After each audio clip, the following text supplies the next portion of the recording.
zult gij voor eerst met een gedeelte van uw volk u aan land begeven, medenemende zoveel materialen als u nodig zijn, om me inderhaast tot u deszelfde voor een aanval van de inhabitanten, een rauwe natie zijnde, op te werpen een bekwame houten loge.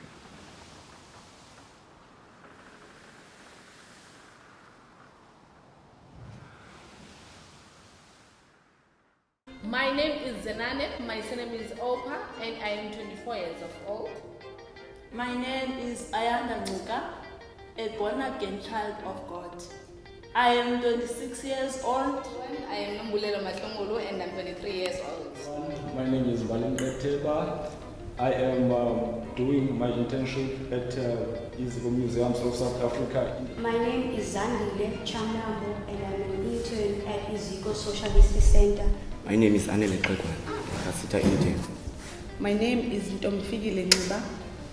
I'm 25 years old of age. My name is IZIKO Mpeto. I'm 22 years old. Good morning. My name is Oscar Hefting. I'm director of the Dutch Fortress Museum in Naarden and the New Holland Foundation in Amsterdam.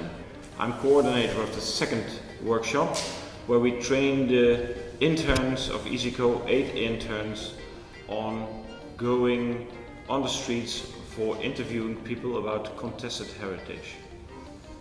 Contested heritage is an important subject because statues or monuments can be offensive to people, and for others it is their pride.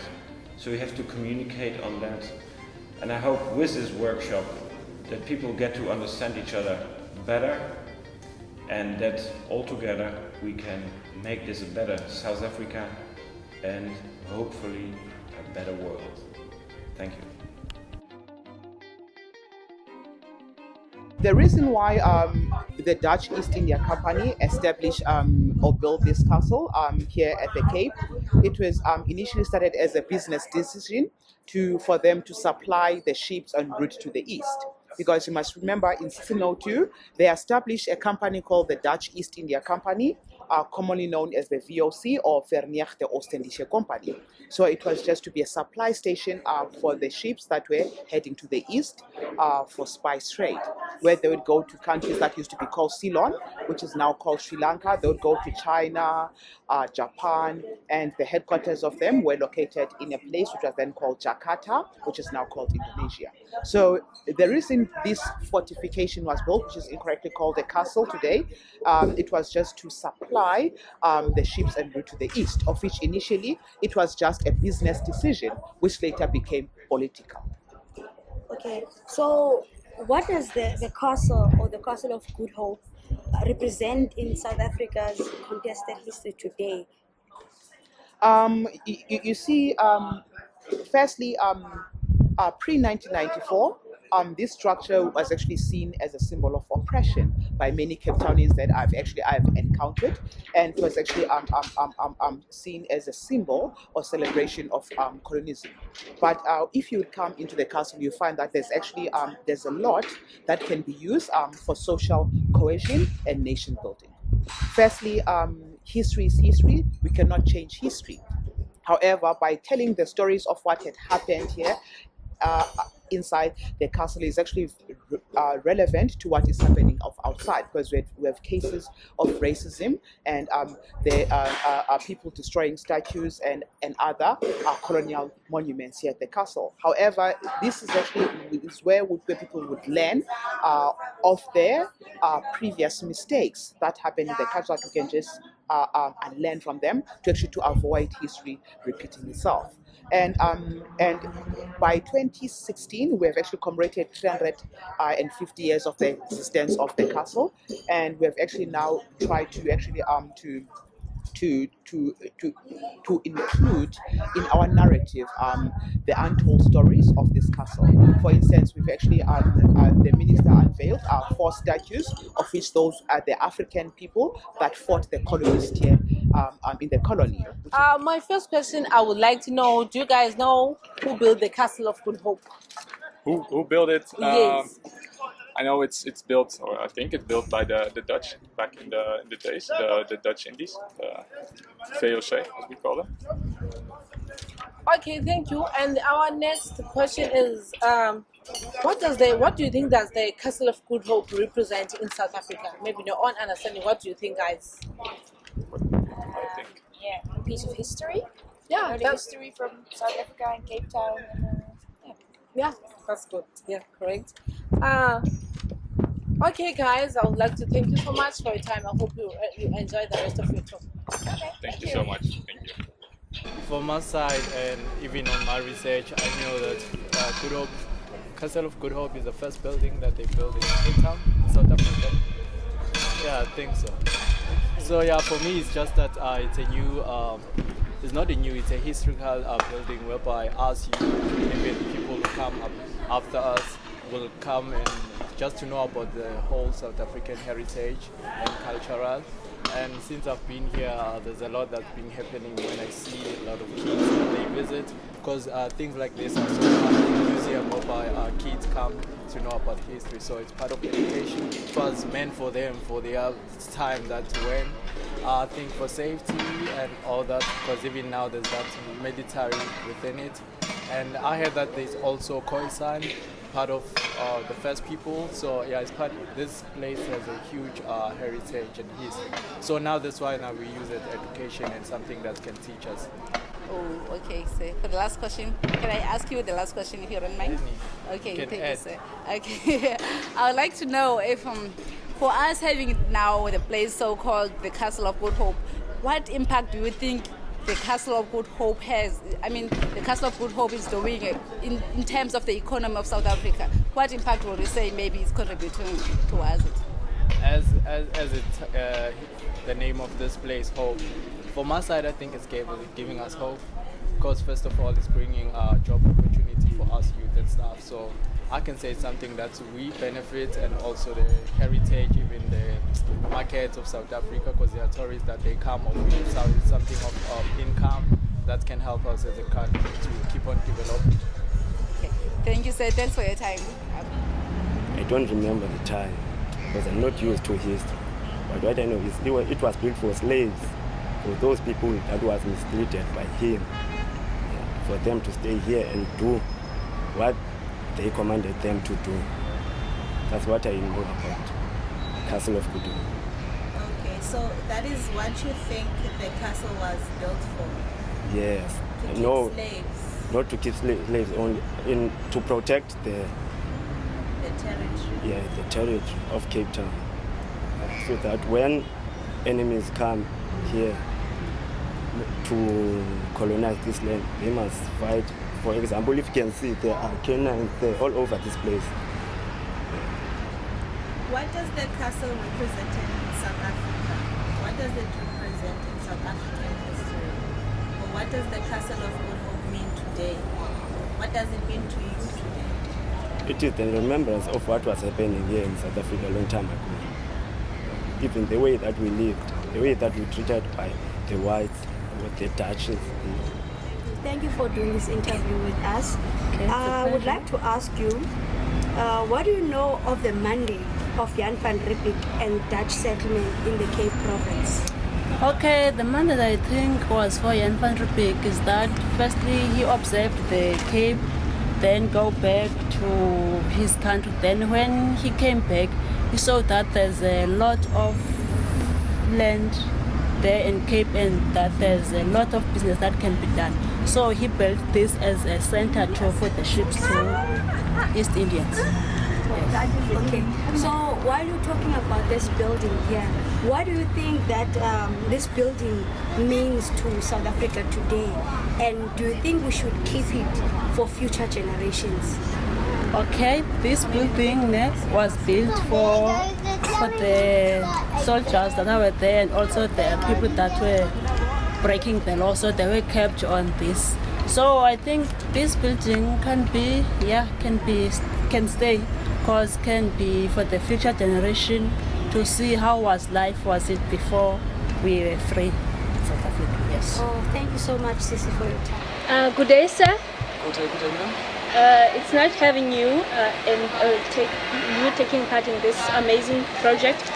I would like to know if what does the castle represent in the present South Africa, and what does the contested history tells us about the castle? Well, I think this building, the castle, it reminds us of where we come from, because here in South Africa we've come a long way to be where we are at the moment. I mean, we've gone through some sort of difficult times. I mean, we've gone through like the hardship such as the apartheid era. We've gone through like the colonialism era. So it is a form of like reminding us of where we have come from, and yeah, it's a way of reminding us that we've come a long way to be in the freedom that we are enjoying today. Okay, sir. I think that's a lot of information. Thank you for you taking part in the interview. We are standing in the courtyard of the Slave Lodge here in Cape Town. We are standing in front of monuments that remember Jan van Riebeeck and his wife. And today we're going to be talking to people on the streets of Cape Town to let us know what these monuments represent in today's South Africa's contested history. May I ask a permission to ask just 2 questions from Jan van Riebeeck? Yes, you can ask, but I'll give you only a few minutes because I'm in a rush. Okay, that's not a problem. Okay. So the first question, with Jan van Riebeeck's entry to the Cape and Europeans, what would have happened if they didn't colonize the Cape? I think this country was going to be a mess, but not 100% mess, because the way Jan van Riebeeck came with cars, and built some of the buildings here. Some of us are lazy to go to another place. For example, you take some kilometers from here to waterfront, So I think it was, but not 100%, because he misled our people. Thank you. Then the next question, what do you know of the mandate of Jan van Riebeeck? Sorry, again. What do you think was the mandate of Jan van Riebeeck to Cape? I think what I've known is Jan van Riebeeck was sent, I don't remember the person who sent him here, but he was sent to colonize this country. He misled our people and take everything that they own. So he came to change everything here and do it and put his rules. That's what I know about him. I have a little information about him. I don't have actual information. Okay, thank you, sir, for your time. What do you know of the mandate of Jan van Riebeeck and Dutch settlement in the Cape province?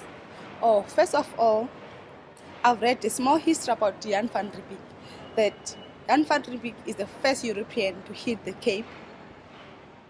His purpose may be to colonize the Cape, because according to his knowledge about the Cape, that Cape is rich in land, and there are a lot of stocks around the Cape. So I think he used that knowledge to come and colonize the Cape, as he heard that, according to his observation, he heard that there's too much land in the Cape that he can able to settle and use it as his own land, according to my understanding. Okay. Second question is, what made the Dutch build the castle? What made the Dutch build the castle? According to my observation on the castle, when I go visit there, I see a lot of places around the castle. Some, there's a place where the slavery are kept and tortured, and some there's a places where the governors of the Cape are staying. So it can be, they can build the castle. I think the purpose of building the castle is to protect themselves against any attack that can come at the Cape, because they are using the castle for different purposes. Other side is a place where the slaves are kept, and other side where the governors, such as Jan van Riebeeck and other commanders, were staying. So I think that's the purpose of according to my knowledge. Good day, ma'am. Afternoon. Afternoon. We thank you that you're willing to have an interview with us here. I'm going to ask you a few questions about these statues that are here behind you. What would have happened if Jan van Riebeeck didn't arrive here in the Cape? What do you think would have happened in the history of South Africa? I think for me, what would have happened is we would have kept a lot of our languages, a lot of our culture, a lot of our religion, because with the entrance of the Europeans, it meant that we lost languages, we lost land, we lost cattle. So for me, if they never came, at least we would have seen our own development through our own eyes and through our own cultures, customs, and principles. That would have been wonderful to see, but because of colonialism, that was interrupted. And today we are in a South Africa where we are divided. I think you can see with everything that's happening around Cape Town. Just last month, people were chased out of Clifton Beach because apparently they are black and they're not supposed to be there. So I think if colonialism never entered, would have interacted with people very well, even people from across the borders, because we would have developed ourselves in our own time, in our own space, in our own pace, and in our own cultures. Okay, taking into your opinion, what do you think was the reason or the purpose of Jan van Riebeeck arriving here in the Cape? I think the simple question, the simple answer I can give to you is that they needed a station, a filling station. So Cape Town was the ideal space. Cape Town meant that they would also have access to other areas in Asia. So I think that was like the simple answer I can give to you. But with them being here and seeing the wealth that was in this country, they decided, you know what, we may as well just stay here. And because they understood land and other issues in their own sense, I think they decided, oh, we don't see people here, so we can just start building. But then, as you know, our people were people that moved around. So maybe when they came, they went there, but it doesn't mean that there was no one there. So yeah, I think their purpose was to come to get a filling station, but later on it was more about expanding their colony, expanding their empire. So it meant that our people then lost their land and cattle and their wealth. Okay, seeing that the country is in discussion of eroding the monuments and reimagining and of these monuments, some people say, okay, let's reimagine these monuments rather than destroying them, and then this is the discussion happening. What is your opinion? Should we keep this monument or what? You see, the issue about the monuments, not so much about the monuments, but the systems and structures in place that these monuments exist in. Like if you say this thing, the castle or Jan van Riebeeck statue must fall, we're not saying it must be destroyed, the statue itself, but we must destroy the culture that comes with the statue. The culture that says a colonialist perspective is more important than that of the indigenous people. A culture that says that a black person should not enter a particular space. A culture that has led to an economy where only 6% of the people are running the economy and the majority of the people are not. So we're not saying that the statues must just be destroyed, but systems in place that these statues exist in and they continue to be protected in. So whether you destroy them or not, but what we're interested in is destroying what they stand for, which is standing for division, standing for just a few people to be wealthy, standing for others to be lesser or inferior than the others. So whether they stay there or not, it is not my issue, but what they stand for is my problem. Okay. Thank you for taking part in our interview. We're going to ask you a few questions about Jan van Riebeeck. What do you think if Jan van Riebeeck didn't arrive here would have happened in South Africa? I think natural progression would have happened with the people that stayed here. There would have been influence from Europe in any case and from India because ships frequented the side of Africa in any case for centuries since they started passing through to get to China in any case. But I think the people would have naturally progressed into having their own bigger societies and cities like every other continent. Okay, thank you. I'm going to ask you a last question. Should we keep these monuments in South Africa? Yes, we should. We should remember our history just like we remember all. Whether it's good or bad, it doesn't matter. Well, it does matter because it matters to some people more than to others. But we should keep our monuments because it reminds us of what to do and what not to do. If we bury history, we're just going to repeat it. Yes. Thank you, ma'am, for taking part. Have a nice day. You too. Thank you. We are right behind the statue of Jan van Riebeeck here in Cape Town. And next to me, I have Sisianda. Sisianda, can you tell me something about Jan van Riebeeck? What I know is that he came in South Africa in 1852 from Holland, and then he saw that the land was good and wanted to stay in South Africa. And they've done so many changes, I don't know what exactly we need to know. Oh, so just one last question. If Jan van Riebeeck never came here, how would you reimagine South Africa being? Good and bad. South Africa is one of the developed countries, which is one good thing about it. The apartheid, of course, which affected us badly, is something that I would say maybe we wouldn't have experienced it.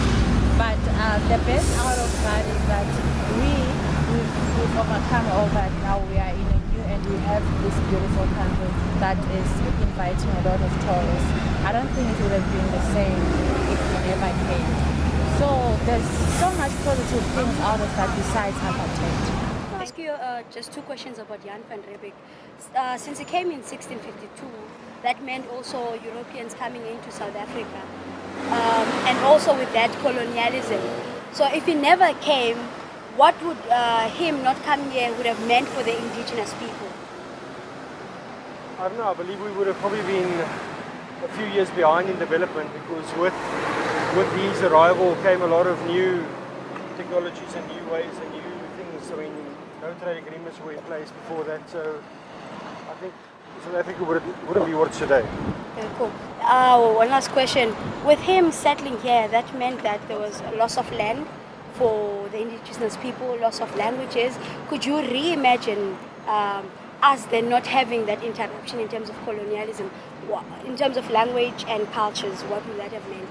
Well, at the time there was fair trade in terms of spices and all kinds of things that was traded with the people for land to develop further. So can't say, it's 400, 500 years ago, so there's no way of telling how it would have affected the country, the diversity, how everything would have changed, unfortunately. Thank you so much. Okay, thank you.